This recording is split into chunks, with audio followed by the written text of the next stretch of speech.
You know, a lot of people don't have any clue as to why it takes so long to build a boat. And there's so many little things that go on that aren't even noticeable to the average person looking at a boat being built. Would never think about it or never consider the hours spent on some of these stupid little things. Like this, for instance. You see what I got going up there?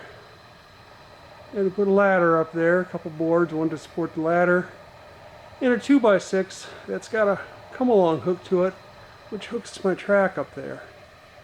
Now, why in the world would I do that? Well, I'll show you.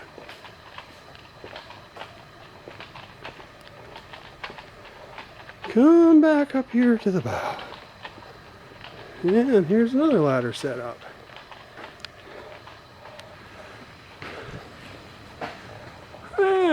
If you look up there, I got my stem timber up there, kind of halfway in place, but guess what? Couldn't push it all the way into place because it was hitting the track up there. So as you can see, that track is angled back now because I'm pulling it back with the come along to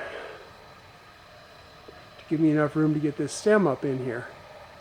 And first, before I did that, I've cut it off twice now. I cut this section off initially, and I thought that would be enough to get the stem up in there. I thought the stem would angle forward just a little more than what it is, I guess.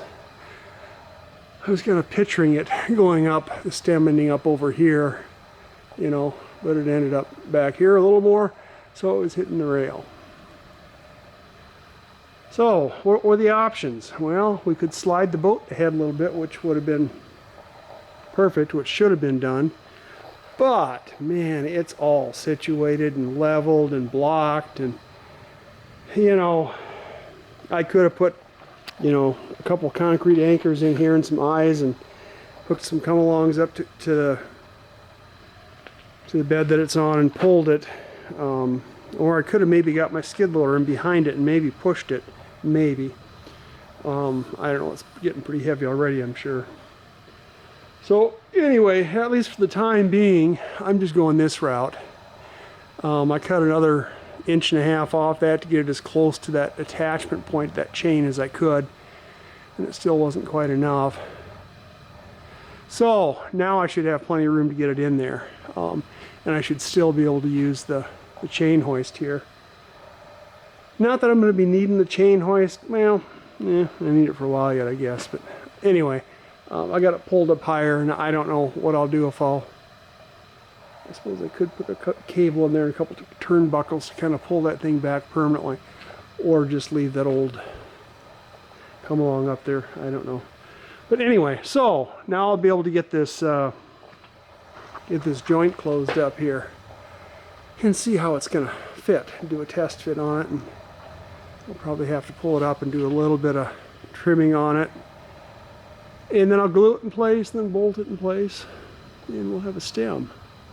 And you know, I left the stem a little long. It's a little higher than it would need to be, but I still think it would have hit that steel rail up there that the chain hoist is on.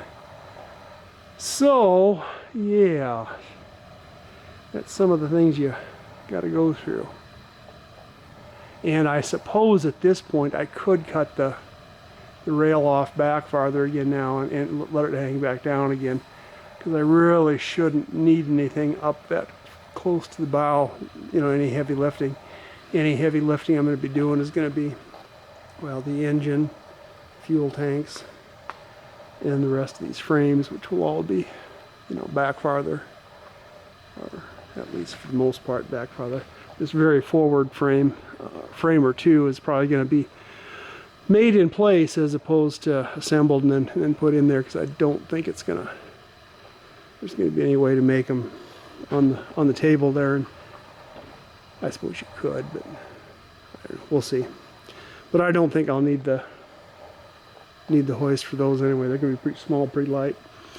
Okay, so I just thought I'd give you a little update there on what's going on.